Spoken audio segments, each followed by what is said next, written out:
चलिए आज मैं आपको जो रूटीन और शेड्यूल के बारे में आज मैं आपको समझाता हूँ, क्योंकि बॉडी बिल्डिंग एंड फिटनेस एक आर्ट और एक साइंस है।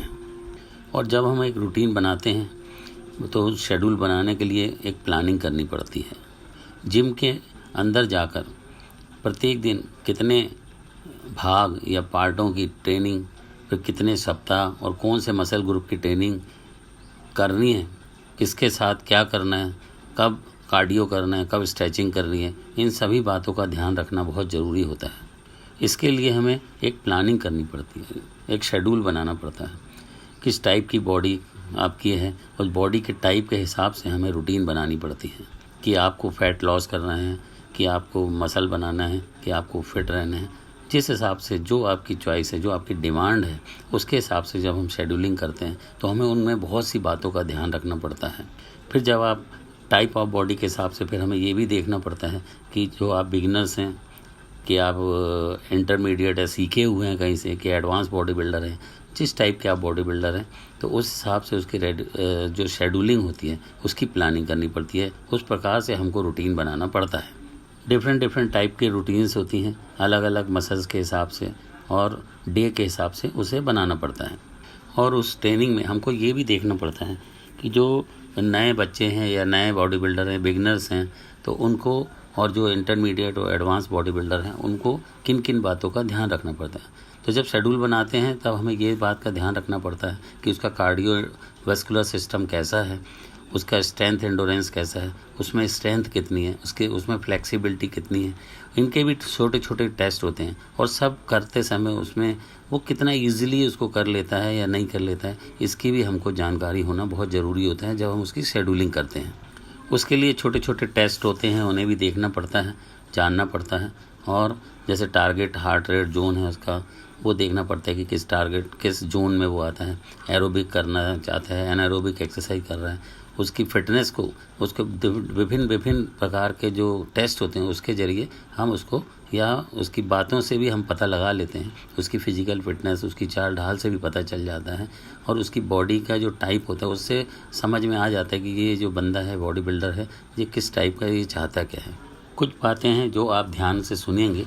जब हम बॉडी बिल्डिंग में या वेट ट्रेनिंग में या कोई भी एक्सरसाइज करने जाते हैं जिम के अंदर, तो हमको ये पता होना चाहिए कि उसमें कौन कौन सी एक्सरसाइजों के जो वेरिएबल हैं वो क्या हैं, वो हमें पता होना चाहिए। क्योंकि शेड्यूल बनाते समय हमें इनका बहुत सख्ती से पालन करना पड़ता है और ध्यान रखना पड़ता है। जैसे order of exercise, sequence, exercise की जो ग्रुपिंग करना आना चाहिए आपको। Super set, try set, circuit training, तो हमको इस टाइप से क्या करा रहे हैं उसका भी ध्यान रखना पड़ता है। एक्सरसाइज की जो टाइप्स होते हैं कि मल्टी जॉइंट एक्सरसाइज करा रहे हैं, सिंगल जॉइंट करा रहे हैं, फ्री वेट और मशीन से बेस्ड एक्सरसाइज हैं, इसका भी ध्यान रखना पड़ता है कि उसको शेड्यूल में हमें कैसे उसको सेट करना है। नंबर ऑफ एक्सरसाइज पर वर्कआउट, उसका रेस्ट पीरियड कितना होगा, और अमाउंट ऑफ रेजिस्टेंस या amount of rest time under tension कितनी रहेगी, कैसा रहेगा, ये सब बातों का ध्यान रखना पड़ता है शेड्यूल बनाते समय।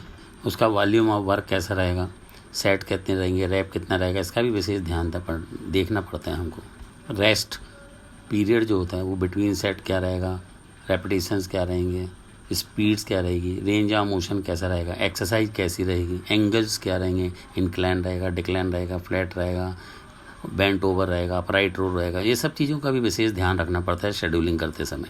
ट्रेनिंग जो ड्यूरेशन होता है पर वर्कआउट कैसा रहेगा, ट्रेनिंग फ्रीक्वेंसी पर वीक कैसी रहेगी, टाइम 1 हफ्ता, 1 माह या 1 साल के कैसी शेड्यूलिंग करनी है, उसके हिसाब से हम उस बंदे को शेड्यूलिंग या रूटीन बनाकर देते हैं, या बनाना चाहिए उन जो खिलाड़ी रहते हैं उनको। और उसको कंपोजिशन चेंज करते रहना चाहिए, जैसे कभी अपर बॉडी, कभी लोअर बॉडी, स्किल्स, एंडोरेंस है, स्ट्रेंथ है, स्पीड है, फ्लेक्सिबिलिटी है, कोऑर्डिनेशन है, ये सब एरोबिक एनारोबिक क्या करा रहे हैं, इसका भी जानकारी होना चाहिए। अब अगर हमको शेड्यूलिंग करनी है तो हम बिगिनर्स के लिए कैसे करेंगे, उसको हम अभी शुरू में 2 डे स्प्लिट ट्रेनिंग कराएंगे। मतलब 1 दिन अपर, 1 दिन लोअर, और बाकी दिन हम आपको उसको रेस्ट और कार्डियो कराते जाएंगे, एब्स कराएंगे। मतलब 1, 2, 3, 4, 5, 6 अगर हम उसकी रूटीन बनाते हैं 6 डे की पर वीक, तो उसमें 1 दिन अपर, 1 दिन रेस्ट, कार्डियो और एब्स, दूसरे दिन लोअर, फिर कार्डियो, रेस्ट। ऐसे हफ्ते में सिर्फ 2 दिन वेट ट्रेनिंग और 2 या 3 दिन उसका रेस्ट और कार्डियो और एब्स कराएंगे। उसका जो टारगेट हार्ट रेट रहेगा वो 40 to 60% तक का रखा जाता है और 15 से 20 रैप की एक्सरसाइज कम से कम उसको कराते चलना चाहिए। ये ट्रेनिंग उसकी 1 से 2 माह चलेगी, जिसमें उसको डाइट, टेक्निक और कार्डियो इसके बारे में, इसके महत्व को बताया जाता है। फिर इसको 40 से या 45 से 60 मिनट का इसका एक सेशन रहेगा। उसको धीरे धीरे उन सब बातों को समझाया जाता है, मिक्स एक्सरसाइज कराई जाती है 2-3 माह तक। तो इस जो बिगिनर्स जो रहते हैं उनको हमें शिक्षित करना रहता है। जिम में आने के बाद उनको समझाना पड़ता है, सब बातें बतानी पड़ती हैं। धीरे धीरे उनको एक्सरसाइजों के एंगल, सेट्स, धीरे धीरे हल्की हल्की एक्सरसाइज करा के उनको ट्रेंड किया जाता है। जब वो ट्रेंड हो जाते हैं, शिक्षित हो जाते हैं, उन्हें पता चल जाता है सारी चीज़ों का, हैंडल करने लग जाते हैं जब वेट को, तब हम उसको अगले स्टेज पर लेके जाते हैं। ये जो पीरियड होता है इसको इंटरमीडिएट पीरियड बोलते हैं। 3 डे स्प्लिट ट्रेनिंग कहलाती है ना, 3 डे स्प्लिट ट्रेनिंग। इसमें पुश और पुल और लेग द्वारा इसको 3 भागों में बांट देते हैं। ऊपर वाली बॉडी को 2 भागों में और लेग को अलग से एक्सरसाइज कराते हैं और बाकी दिन कार्डियो और एब्स कराया जाता है।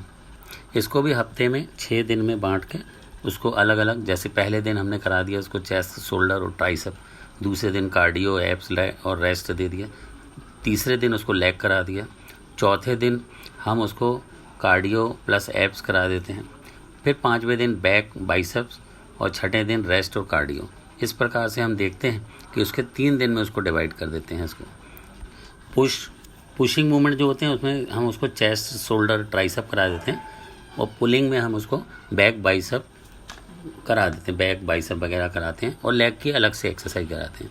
इसमें जो रैप रेंज रहती है वो 10 से 15 के बीच में रहती है और ये 70 से 80% तक का इसमें इसको लोड दिया जाता है। जो इंटरमीडिएट जो बॉडी बिल्डिंग करने आते हैं, फिटनेस जो वाले बंदे रहते हैं, उनको देना चाहिए। और इनकी ट्रेनिंग जो रहेगी वो 2 घंटे तक, 1.5 से 2 घंटे तक की रहती है और या फिर 1 से 1.5 घंटे, जैसा बंदा हो, जैसी एक्सरसाइज उसके हिसाब से हम उसे करा सकते हैं। जब इंटरमीडिएट आ जाता है तो उसको strength training, technique, set, recovery, volume, intensity उसकी बढ़ाते जाते हैं और उसका लोड जो है 70 to 80% तक हम ले जाते हैं। तो 10 से 15 रैप उसके चलते जाएंगे और इसको 6 माह तक उसके इसी प्रकार से ट्रेनिंग हम कराते जाएंगे। फिर इसके बाद आता है एडवांस ट्रेनिंग, जो थोड़े से एक्सरसाइज जब सीख जाते हैं बच्चे या बॉडी बिल्डर, तो उनको हम आगे लेके जाते हैं, जिसे हम एडवांस ट्रेनिंग में ले जाएंगे। इसमें हम उसको 4 दिन एक्सरसाइज कराते हैं, जिसमें से 3 दिन अपर बॉडी रहती है और उसका भागों में, और लेग जो रहता है वो अलग से कराते हैं। इसमें हम उसको 8 से 12 रैप और 80 to 90% तक हम उसको एक्सरसाइज कराते हैं। इसमें 80 से 90% उसका जो टारगेट हार्ट रेट रहता है उसको ध्यान में रख के हैवी लोड कराया जाता है। कम रैप वाली एक्सरसाइज, कंपाउंड मूवमेंट उसको कराए जाते हैं यहाँ पर एडवांस ट्रेनिंग में। इसमें हम अपर बॉडी जो होती है उसको 3 भागों में बांट देते हैं और लेग को अलग से करते हैं। जैसे पहले दिन हमने कर लिया चेस्ट और बाइसेप, दूसरे दिन लेग, तीसरे दिन रेस्ट और कार्डियो, एब्स कर लिया, चौथे दिन हमने उसको शोल्डर और ट्राइसेप करा दिया, 5वें दिन बैक और ट्रैप करा दिया उसको, ट्रेपीजियस, और 6वें दिन उसको रेस्ट, कार्डियो और एब्स करा दिया। ऐसे 6 दिन में हम उसको बांट देते हैं और हैवी वर्कआउट कराते हैं। 80-90% का उसको लोड देते हैं। टारगेट हार्ट रेट भी ज़्यादा रहता है और रैप भी उसके कम रहते हैं। 8, 10, 12 रैप के बीच में हम उसको कराते हैं। एक मसल ट्रेनिंग पर वीक की जगह हमको 1 body part training per week करना चाहिए।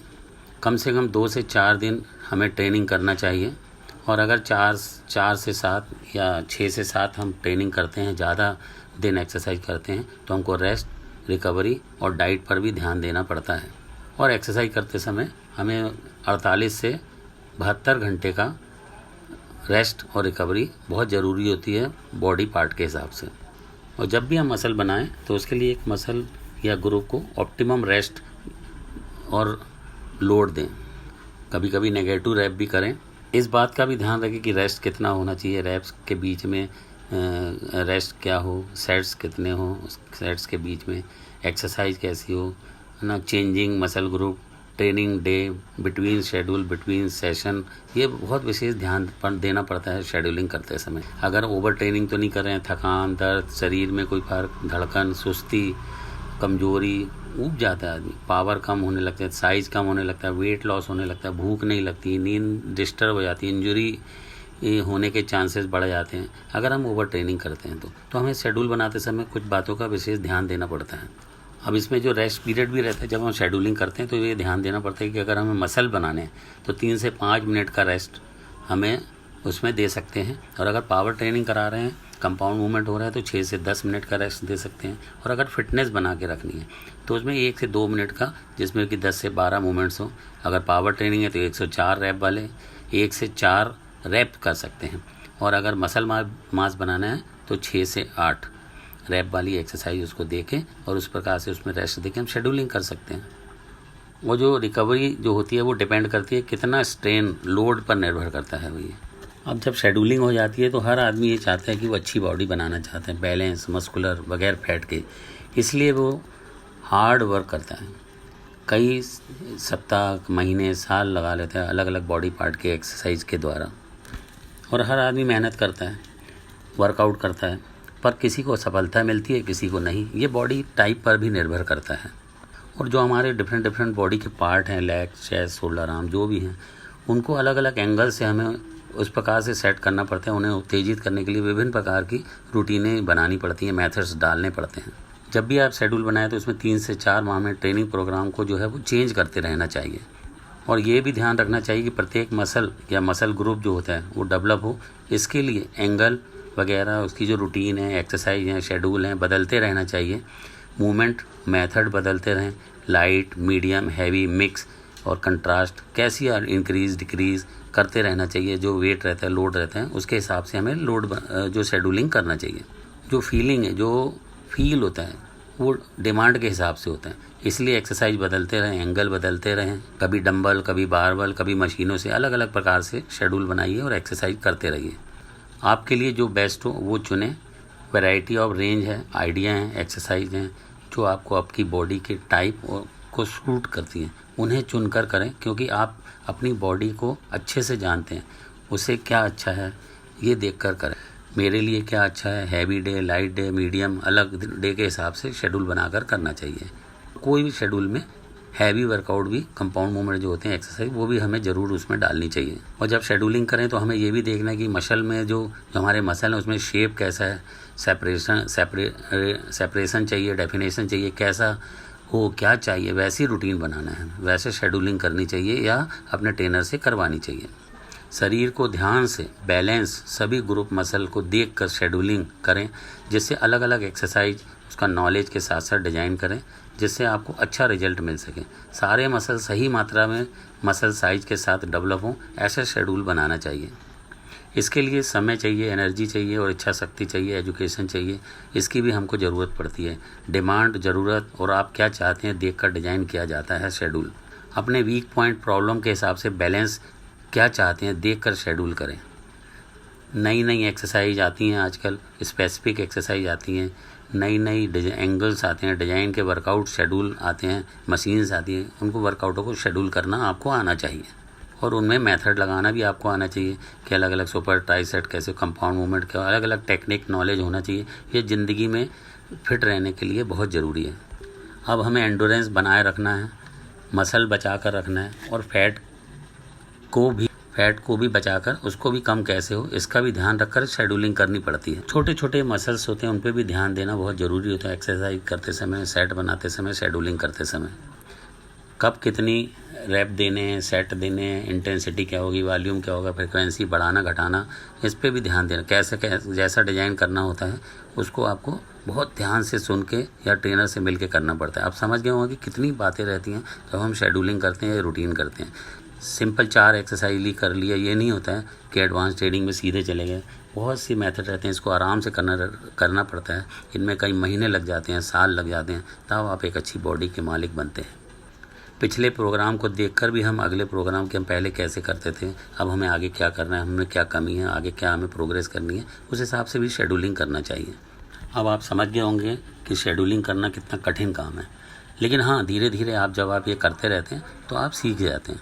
जैसे बाकी काम सीख जाते हैं ऐसे ये भी सीख जाएंगे। समय चाहिए, सब्र चाहिए और सुनते रहिए। लाइक करिए, अगर आपको पसंद आता है तो मेरे अगले वीडियो का इंतज़ार करिए, सब्सक्राइब करिए, शेयर करिए।